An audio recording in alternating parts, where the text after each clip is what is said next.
Halo teman-teman semua, bertemu kembali di Hartalk Hasil Riset dan Diseminasi Universitas Pajajaran, sebuah program kerjasama Direktorat Riset Pengabdian Masyarakat Unpad dan Fakultas Ilmu Komunikasi. Saya Renata Nisa, dosen Fakultas Ilmu Komunikasi akan memandu Hartalk kali ini. Nah teman-teman, kira-kira topik apa yang akan kita angkat pada episode kali ini? Luar biasa menarik. Pada hari ini kita akan mengangkat topik terkait dengan Portable Smart Cardio Holter Recorder. Nah, itu kira-kira alat seperti apa ya? Pada episode kali ini kita akan menghadirkan salah satu peneliti terbaik di Universitas Pajajaran. Selamat datang kepada Bapak Arjon Turnip, PhD, dosen Fakultas MIPA dan Ilmu Pengetahuan Alam. Apa kabar? Baik. Nah, Pak Arjon, karena audiens dari Hartalk ini tidak hanya dari Universitas Pajajaran saja, maka saya beri kesempatan Pak Arjon untuk memperkenalkan diri. Silahkan. Ya, terima kasih untuk undangannya. Nama saya Arjon Turnip, dosen Teknik Elektro, Fakultas Ilmu Pengetahuan Alam. Dan saat ini sedang berupaya melakukan penelitian di bidang alat kesehatan. Salah satunya adalah portable smart holter untuk direncanakan bisa diimplementasikan di puskesmas dan atau pedesaan. Baik, terima kasih Pak Arjon atas kehadirannya di Hartalk. Nah teman-teman, tadi kita sudah dengar ya Portable Smart Cardio Holter Recorder. Nah itu kira-kira alatnya seperti apa sih? Pasti teman-teman sudah penasaran ya. Tentunya alat EKG cerdas ini dapat digunakan dokter umum dan perawat untuk melakukan diagnosa dini tanpa kehadiran dokter spesialis jantung ya. Kita akan langsung bincang-bincang nih dengan Pak Arjon ya. Nah Pak Arjon, pertanyaan pertama nih dari saya, kira-kira apa sih Pak yang melatar belakangi Bapak dan tim tentunya untuk melakukan penelitian dan membuat sebuah alat yang namanya Portable Smart Holter? Boleh nggak dijelaskan nih kepada teman-teman semua? Ya, sebagaimana kita ketahui bahwa sekarang ini atau akhir-akhir ini ada banyak yang meninggal tiba-tiba dan semua diponis atau dikategorikan penyakit jantung.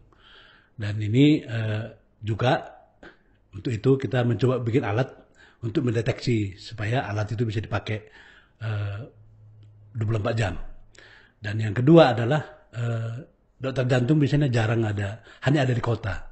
Ya, nah, betul. Bagaimana supaya masyarakat yang kebanyakan ada di pedesaan itu bisa menikmati kesempatan untuk memeriksa kesehatan sehingga yang meninggal tiba-tiba di desa itu tidak disebut lagi kena santet. Nah, kurang lebih ke sana gitu. Iya. Baik. Nah, teman-teman, menurut data riset terkini, jumlah orang yang berpotensi mendapat serangan jantung ini ternyata terus meningkat ya, seiring dengan perubahan gaya hidup juga. Namun jumlah fasilitas kesehatan kan terbatas ya. Nah, menurut WHO, serangan jantung ini merupakan salah satu penyakit penyebab utama kematian secara global ya. Nah, jadi Pak Arjon, kira-kira sejauh mana sih perkembangan riset ini dan mengapa inovasi ini penting di Indonesia? Pertama, sejauh mana pengembangannya, dari alat yang beredar itu baru ada portable holter, yang mana itu dia bisa merekam 48 jam, tapi direkamnya semua. Nah, dengan alat kita ini, dan kalau direkam semua kan ini akan membuat kesulitan juga, harus melibatkan dokter jantung langsung untuk membaca. Dan itu juga pasti akan susah. Nah, dengan alat kita ini, alat ini hanya akan merekam jika ada dugaan gangguan. Kalau tidak ada gangguan, normal-normal saja, dia tidak akan direkam. Nah, dengan demikian, alat ini akan memudahkan kira-kira hari apa, jam berapa, atau menit keberapa gangguan itu terjadi. Nah, ini informasinya akan kerekam dan ini akan bisa terbaca langsung oleh si operator. Entah itu siapapun, entah itu keluarga, atau apalagi tadi perawat atau dokter umum.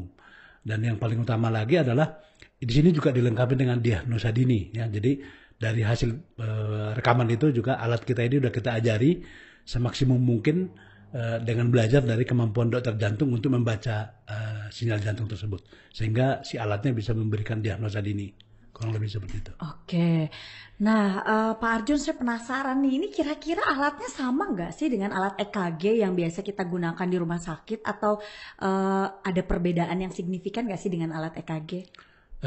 Perbedaan signifikannya yang pertama, yang di rumah sakit kan pakai kabel ya. Ya, Kalau betul. ini wireless. Yang di rumah sakit itu datanya direkam di kertas. Kalau ini dia direkam di cloud system, jadi bisa direproduksi, bisa dibaca ulang, bisa diprint ulang dan seterusnya. Dan juga ini wireless tadi satu-satunya. Yang kedua adalah ini alatnya kecil. Ini paling kalau dilihat itu sebesar ya mungkin 6 kali 10 cm ya. Ukuran lebar kotaknya, dan tingginya itu paling sekitar 4 sampai 5 cm. Jadi kecil, bisa dikantongin dan bisa dibawa kemana-mana. Kalau yang di rumah sakit kan nggak bisa, karena dia harus connecting dengan alat di sana dan harus connecting juga dengan dokter jantung. Ya, betul ya. Jadi teman-teman, kalau kita ke rumah sakit nih ya, kita menggunakan alat EKG, tentunya selain pasiennya harus ke rumah sakit, harus ada dokter jantung juga yang bisa membaca ya. Jadi sebetulnya keunggulan alat ini, betul ya Pak ya, tadi ukurannya kecil, kemudian wireless, kemudian datanya bisa dibaca kembali. Jadi ada banyak sekali kelebihan-kelebihan dibandingkan alat EKG di rumah sakit, Ya, betul ya betul. Pak ya. Ya, nah teman-teman, pertanyaan selanjutnya nih untuk Pak Arjun ya, pasti penasaran sekali nih teman-teman.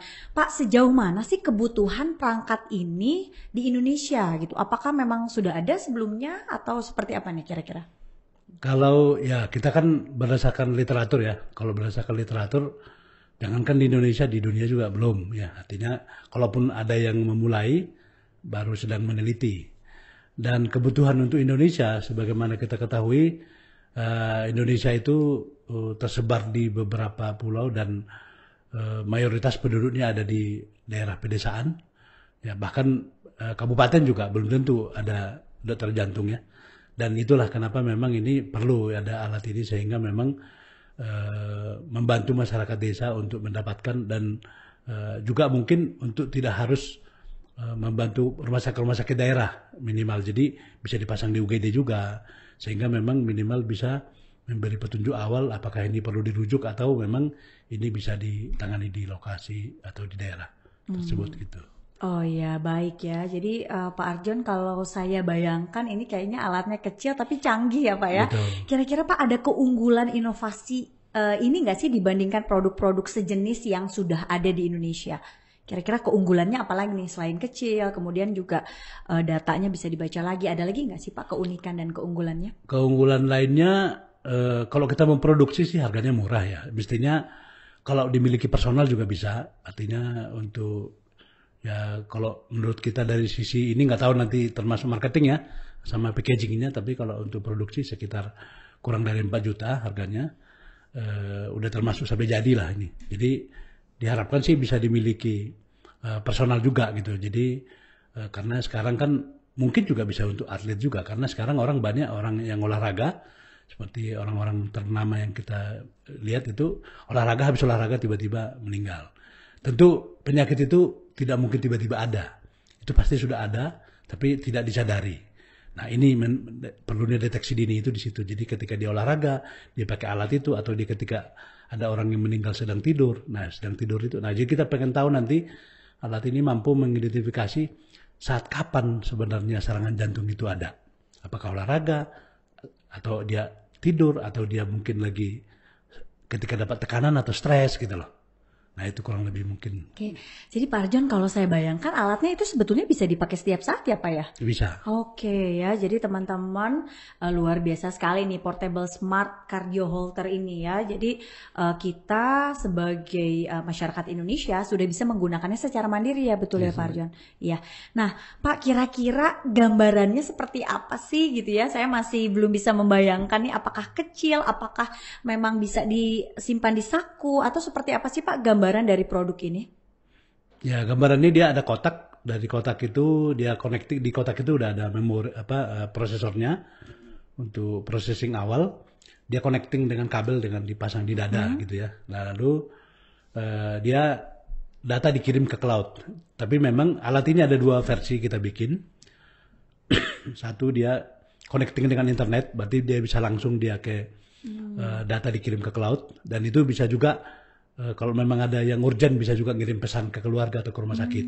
Nah, selama itu pokoknya kita tinggal siapa ID yang bisa connect dengan itu nanti bisa berkomunikasi otomatis.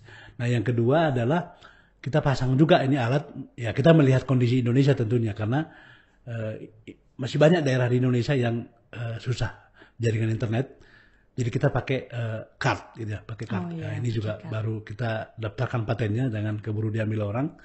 Jadi data itu dikirim ke SD card gitu. Nah, jadi dia nanti ketika dapat internet nanti koneksi internet, dia baru dikirim ke cloud gitu. Jadi dia disimpan sementara. Jadi kalau misalkan ada seseorang itu dia mau pergi ke gunung, di mana di sana mungkin itu nanti datanya disimpan itu ketika dia balik ke kota bisa langsung kirim ke cloud. Atau ada daerah-daerah tertentu yang terpencil yang masih susah internet di lokasinya, jadi nanti di situ direkam di situ, nanti per period nanti ini dikirim ke cloud gitu. Oke, nah teman-teman tadi sudah dengar ya penjelasan dari Pak Arjon. Jadi ternyata ada 2 versi ya Pak ya nanti alatnya ya.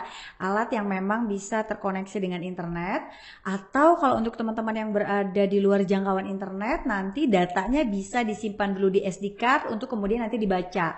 Atau ketika teman-teman ketemu internet nanti datanya baru dikirimkan gitu ya Pak ya. Wah keren sekali nih teman-teman. Nah pertanyaannya nih Pak, tadi kalau nggak salah ya kalau ada kisaran harga betul 4 juta ya Pak ya kira-kira. Jadi masih sangat terjangkau untuk teman-teman atau masyarakat Indonesia ya Pak ya untuk menggunakannya secara mandiri.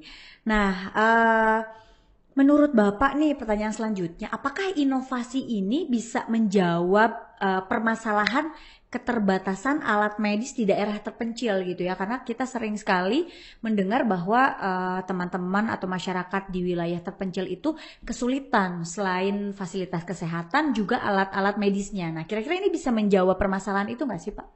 Ya tentu dan harusnya memang demikian ya, karena memang peralatan kita mayoritas masih impor. Jadi ketika dibeli kadang-kadang ini tidak digunakan maksimum. Ketika ada perawatan kita kesulitan. Dan ini dengan alat ini harga yang terjangkau, saya kira dengan alat yang bisa berhubungan dengan hidup dan kematian, mestinya harga segitu itu tidak mahal. Mestinya setiap orang itu pasti antusias untuk memiliki.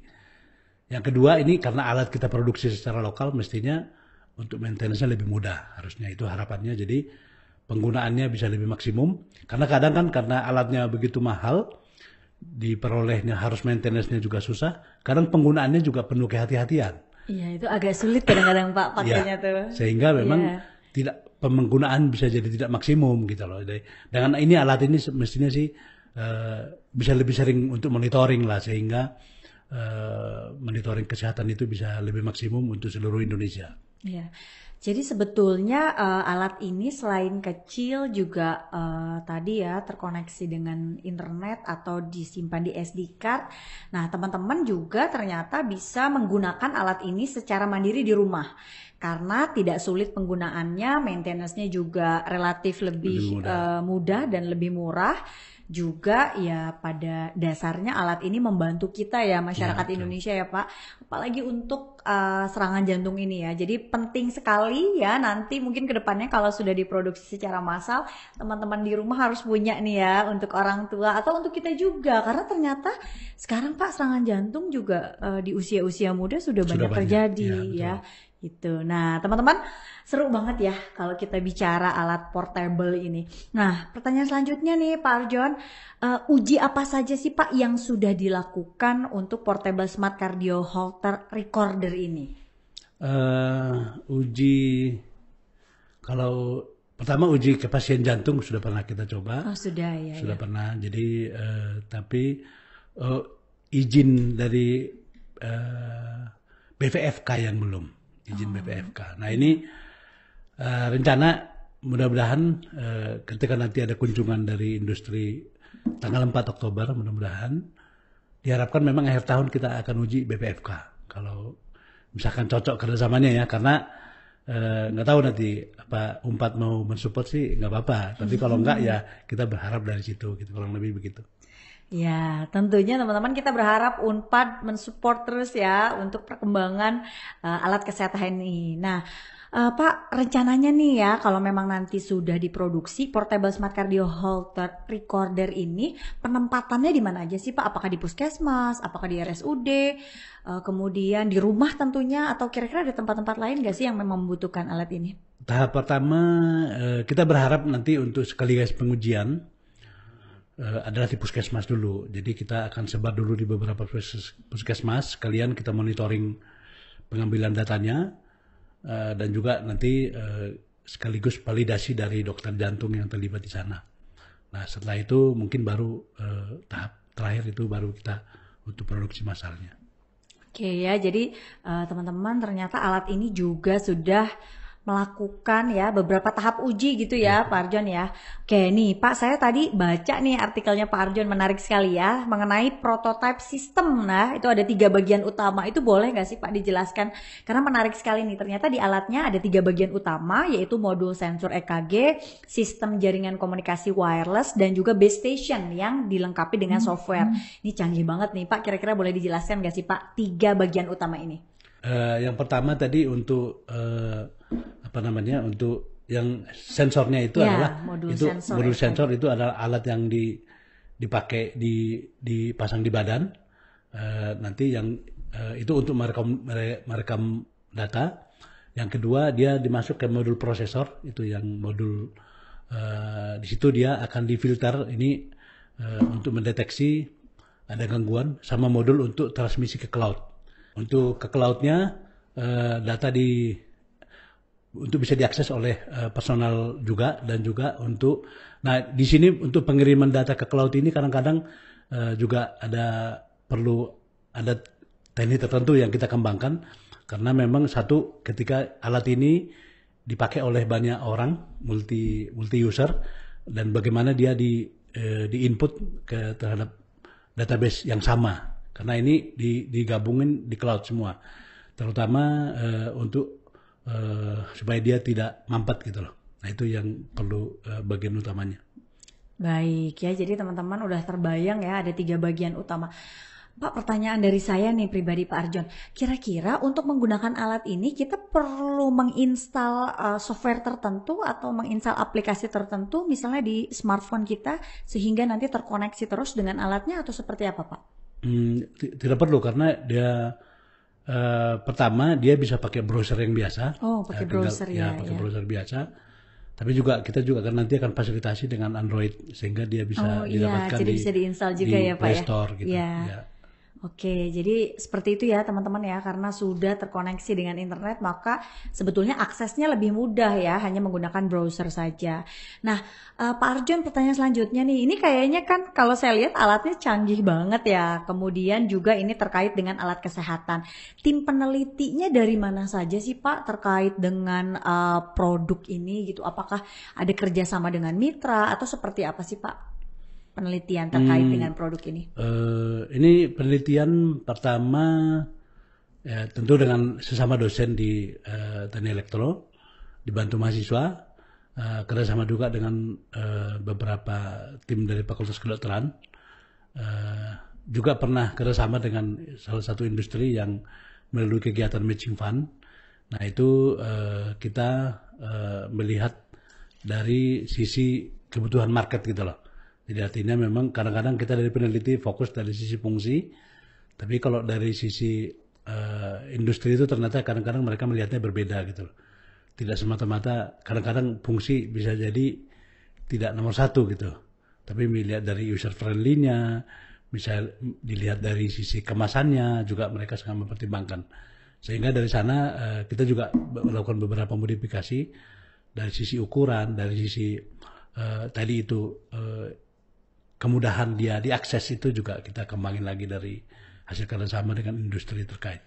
Oke, jadi teman-teman ternyata ini produk adalah hasil dari tim penelitiannya Pak Arjon bersama teman-temannya ya. Jadi ada dari Teknik Elektro, dari FK juga ya Pak ya. Betul. Nah, jadi seru sekali nih ya. Pak, kira-kira penelitian ini ya ketika memproduksi produk ini udah berapa lama sih Pak? Apakah baru setahun terakhir atau sudah berapa lama nih Pak Arjon dan teman-teman? Ini kalau nggak salah sih dari tahun 2015 ya. Sempat berhenti, tapi continue dari 2018 itu sampai hari ini tiap tahun kita kembangkan, walaupun mungkin tidak selalu ada dukungan dana, tapi kita swadaya. Seperti tahun ini kita nggak ada dapat dukungan dana ini, tapi tetap kita kembangin gitu. Baik, jadi teman-teman sudah 5 tahun terakhir nih, bahkan dari 2015 ya Pak ya, penelitian terkait dengan alat portable ini gitu. Nah, Pak Arjon, kira-kira ada kebutuhan atau ada permintaan nggak sih Pak dari industri terkait alat ini gitu? Barangkali ada yang menghubungi teman-teman tim peneliti untuk membuat alat ini sebelumnya, atau memang inisiasi dari tim peneliti aja nih untuk membuat alat ini? Awalnya sih sebenarnya kita bukan dari permintaan industri, tapi dengan pertama kita melihat kondisi di rumah sakit, ya, betul, terus melihat berita di televisi, terus juga ketika pergi ke pedesaan melihat suasana rumah sakit dan klinik di pedesaan itu. Nah, kita merasa bahwa memang sepertinya ya pengembangan alat secara lokal itu perlu digalakkan, karena kalau kita tergantung dengan produksi dari luar itu ya seperti tadi mungkin pengembangannya sangat lambat, dan kita hanya ya yang dapat fasilitas hanya di kota gitu. Ya, nah jadi teman-teman, ternyata alat ini ya dibuat berdasarkan hasil riset Pak Arjon dan tentunya dengan tim penelitinya, di mana banyak sekali kebutuhan di daerah ya Pak terkait dengan alat kesehatan ini gitu ya. Kemudian kita juga sering sekali membaca berita nih atau informasi terkait dengan keterbatasan ya alat-alat medis yang ada di daerah juga. Nah, Pak Arjon dan teman-teman, ini kalau saya dengar tadi kan ada rencana di bulan Oktober nih, kira-kira produk ini akan bisa dipasarkan atau diproduksi secara massal nih kira-kira tahun berapa sih Pak? Apakah tahun 2023 ini kita sudah bisa mencoba alatnya atau gimana nih Pak? Kalau ya kita lihat nanti sinyalnya dari industrinya tentunya ya. Harapan kita sih segera, dan memang kalau kita lihat dari sisi fungsinya, dari kita beberapa pengujian, ini udah pernah ada rumah sakit di beberapa antar pulau juga kita udah pernah kita coba, dari Sumatera, dari Bandung, kita coba secara simultan sudah bisa berjalan semuanya, dari pengiriman data segala macam. Harapannya dari cerita ini kita ceritakan kepada pihak industri terkait tadi yang mau datang tanggal 4, mereka sangat tertarik. Mudah-mudahan di sini tidak ada hal-hal yang di luar skenario sehingga tidak cepat diproduksi, karena kalau kesepakatan sih mereka akan melihat, kita akan bikin kesepakatan, mereka akan membuat kemasan sesuai dengan kebutuhan industri, dan juga memproduksi. Ada beberapa ini yang karena ini mungkin kita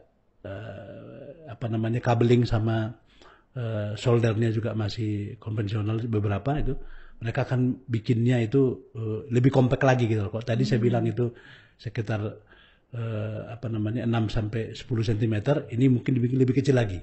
Karena sebenarnya ini hanya masalah produksi komponennya aja sebenarnya. Kalau mereka bisa, jadi akan dibikin baru lagi oleh mereka, tergantung nanti kesepakatannya di dealnya seperti apa gitu.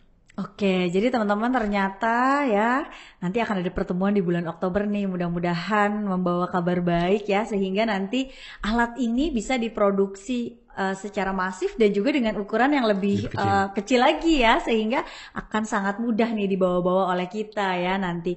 Nah, Pak Arjon, kira-kira untuk tahun 2023 ini selain memang nanti bertemu dengan industri di bulan Oktober, ada rencana lain nggak sih Mbak untuk pengembangan alat ini? Atau tim peneliti Bapak punya rencana apa nih di 2023 ini?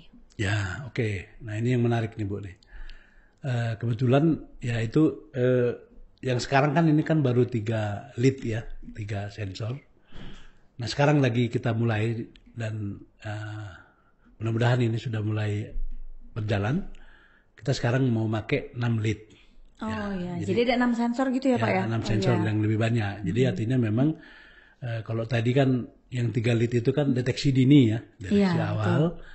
Dengan 6 lead ini harapannya mungkin dapat informasi yang lebih lengkap. Jadi tidak lagi deteksi dini, tapi bisa mungkin ini udah bisa mendiagnosa lebih komplit. Ini keputusannya akan membantu dokter lah artinya, gitu loh. Itu harapannya. Pak, kalau cara membaca hasilnya sulit nggak sih Pak untuk masyarakat Indonesia nih yang awam mungkin ya membaca hasil dari alat deteksi ini seperti apa sih Pak? Nah, jadi yang disebut smart itu di situ. Jadi kan kalau kita lihat, semua kita mungkin pernah lihat ya, rekaman jantung itu kan ada kotak-kotak tuh. Iya, iya betul. Nah itu kan setiap kotak itu ada angkanya. Iya. Dan itulah yang dibaca dokter, nanti ini ketinggiannya berapa, lebarnya berapa, segala macam lah kan gitu. Dan dokter kan harus memahami itu semua. Nah itu algoritma kita ajari cara membaca itu. Jadi sama seperti cara dokter membaca.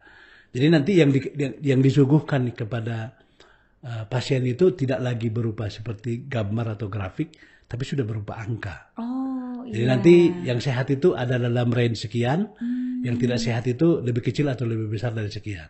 Jadi nanti itu ada tabelnya, nanti umum pasti bisa baca dong. Seperti hasil lab mungkin ya Pak ya? Ya, seperti hasil lab kan ada situ kan. Ada angka rujukannya ya. Paling lebih detailnya mungkin diskusi dengan dokter. Tapi untuk membaca hasil pemeriksaan lab saya itu normal atau tidak, semua bisa baca itu pemeriksaan lab. Nah ini juga kurang lebih seperti itu.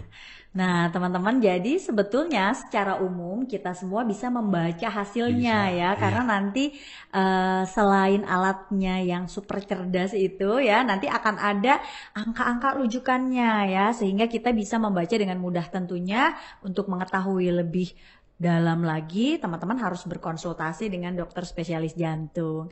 Nah, Pak Arjon, terakhir nih kira-kira nih, karena waktu ternyata tidak terasa ya, sudah hampir 30 menit. Kira-kira ada pesan apa nih untuk teman-teman dan juga Sivitas Akademika dari Universitas Padjadjaran? Untuk Sivitas Akademika, pesannya mari kita bangun alat itu dan sebaiknya kita jangan pindah-pindah gitu loh. Fokus gitu, ketika kita mulai di situ, fokus saja terus itu supaya sampai dia bisa menghasilkan produk. Karena banyak juga saya lihat peneliti beda kegiatan atau beda presiden, ya beda lagi penelitiannya. Nah kalau saya biasanya sih fokus, mau siapapun pemimpinnya, fokus di situ. Yang kedua, ini harapannya sih Unpad punya tim lebih khusus lagi lah untuk promosi kan. Karena kalau kita nggak promosi, mungkin nobody care kan gitu. Nah dengan saya lihat produk-produk yang banyak diciptakan dengan SDM Unpad yang begitu hebat-hebat, mestinya, dan kita juga punya fakultas kedokteran, mestinya semua produk-produk baru berbasis artificial intelligence atau yang smart-smartan gitu, mestinya bisa kita banyak produksi. Tapi tentunya dari produk-produk ini mestinya jangan lagi peneliti yang disuruh memperkenalkan kan gitu. Kita fokus saja penelitian gitu ya. Yang memperkenalkan ini salah satunya kegiatan seperti ini mungkin. Saya kira demikian. Iya, terima kasih sekali Pak Arjon. Nah, teman-teman mungkin nanti Pak Arjon nanti boleh ya bekerja sama dengan Fakultas Ilmu Komunikasi untuk promosi produknya nih Pak ya, kalau nanti sudah diproduksi secara massal. Nah, teman-teman, tidak terasa ya waktu sudah hampir 30 menit kita bersama. Menarik sekali perbincangan kita kali ini ya. Harapannya tentunya teman-teman setelah menyaksikan Heart Talk ini mendapatkan manfaat ya, dan juga informasi khususnya terkait dengan Portable Smart Cardio Holter Recorder ya. Mudah-mudahan setelah diproduksi secara massal kita semua bisa menikmati nih kecanggihan alat ini ya. Terima kasih Pak Arjon ya atas kehadirannya di Heart Talk ya. Sangat menginspirasi kita semua nih ya, untuk sebagai dosen juga untuk terus melakukan penelitian di bidangnya ya. Nah tadi Pak Arjon udah cerita ya, jadi kita harus fokus nih kalau meneliti. Kalau memang bidangnya A, sampai produknya ada ya Pak ya, sampai produknya diproduksi secara massal. Baik teman-teman, terima kasih atas kebersamaannya di Heart Talk. Sampai jumpa di Heart Talk edisi selanjutnya.